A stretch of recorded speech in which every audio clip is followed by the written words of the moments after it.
Guys, right behind me I have the beautiful Mercedes S-Class. It has everything you would need from a luxury car, but it's just missing one feature in 2024, which we're gonna fix today. So the S-Class has always been the epitome of technology and innovations. However, this car being a 2014 does not have CarPlay. That's how the system looks as of now. And today we're gonna fix it and bring it back up to date. Starting off, we need to remove this panel. You can essentially pop your nails behind it and just pull it towards you, and it just pops right out. Once this panel comes out, there's only one connection to remove here, and then this whole panel could sit on the side.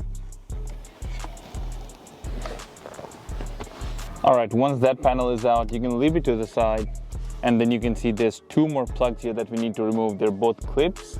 So you can just press it and pull towards you and it's gonna come out. And the other big yellow plug is also just a clip on the side. So you just wanna press it and it should just pop right out. Now once you have all these plugs come out, you can take this side panel out that's covering the cigarette lighter, and then you have to unplug the cigarette lighter. In order to get this side panel out, you're gonna put one hand underneath and the other hand inside. You're gonna have a good grip, and then you wanna pull up and out.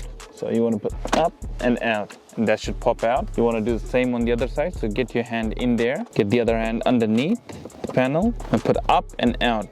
Now once you pop this panel out, there's only one plug holding your 12-volt socket. You can unclip that and you can keep this panel on the side. Now these two screws here are Torx 25, so once we're done undoing these two screws, we can move to the front. Now for the front of the car, you can open the cup holders and you can remove the actual cup holder themselves, keep it on the side, and then you can see this tray, this rubber tray.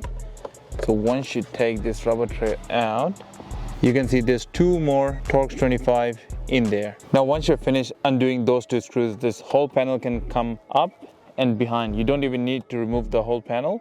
It's gonna come just up and behind. Now to install the module, you don't need to get the center console all the way out. You can get away with it's just pushing it back. And what I have done here is put in about 10 layers of microfiber and put the whole thing back and up on there. You just need access to the radio to install our module. Now to get the radio out, there's two Torx 20 on either side of the radio. So you're gonna unscrew that. You don't need to get the screws all the way out. As long as you can unscrew it, it's on a hinge, and then you can pull the hinge out and the radio should just pop out. So as you can see, the screw is still in the plastic shroud, but it's disconnected from the actual metal housing. And then you wanna undo all of these connections at the back of the radio, including the quad block. Alright, so now for the next part of the install, we've got everything outside the box for the kit. So we have to plug our quad lock in, transfer the fiber optics from the old quad lock into the new one. This Wi-Fi antenna needs to be mounted somewhere around that area so you have good reception and no dropouts during your connection with CarPlay wireless. Now we have this T-harness for our LVDS cable, so we have to plug that in from the factory side. That side goes into the factory radio, and this connection is going to go into our module. Update, so from the back of the unit, I've only taken out this dark blue plug. That's our LVDS or display cable. You do not need to take everything out. I think that was a mistake on my end. Anyways, so you just need to take the LVDS out, and you only need to take the fiber optics out of the original quad lock and put into the quad lock provided in the kit. So I've decided to mount the module in between the carpet and the actual body of the transmission tunnel. And for Wi-Fi, I've mounted it on the other side of the transmission tunnel.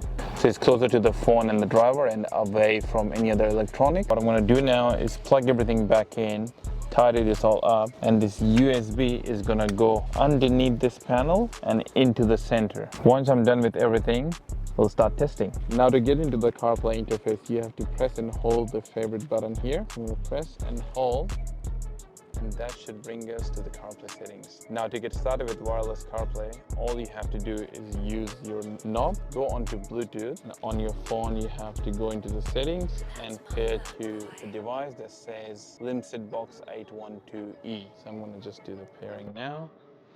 And once you're done pairing, it's going to ask you to use CarPlay on here. Yep, there you have it. You click the use CarPlay, and that should bring us up with the CarPlay.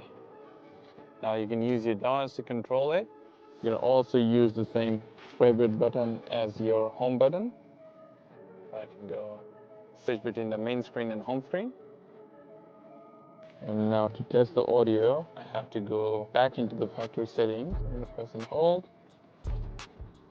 I have to connect to factory Bluetooth. Now once that's all connected, you can just select Bluetooth for your audio. So audio is working. Back to CarPlay. CarPlay is working. I can use this to change songs.